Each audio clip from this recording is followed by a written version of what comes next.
On va enchaîner avec, Infineon. La valeur du concepteur de puces allemand, leader européen des semi-conducteurs, s'est envolée de plus de 46 en 3 mois. Exactement, donc là aussi on a un fort rebond. Le 7 avril, l'action touchait les 23 euros. Depuis maintenant quelques séances, elle évolue entre les 33 et les 37 euros. Mais contrairement à l'action précédente, je suis là en phase haute de prix.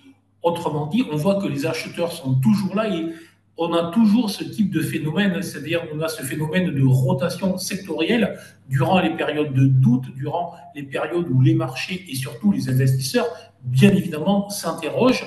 Et là, 37, 36, 37, zone de neutralisation en zone haute de prix. Maintenant, attention, les points hauts ont été réalisés les années précédentes parce que je suis là sur une valeur de range qui évolue en fait dans un très large range entre les 23 et les 39 depuis maintenant plusieurs années. Donc là, vous avez vu 36, 37 depuis quelques semaines.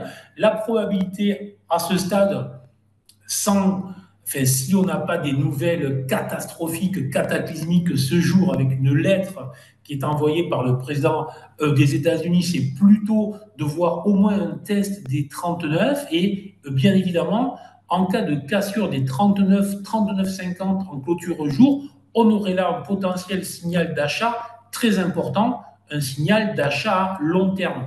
Mais à ce stade et pour le moment, je dis bien, essayez déjà de tenir première zone de support 35, donc très très proche, zone d'achat 36-37 pour aller travailler le haut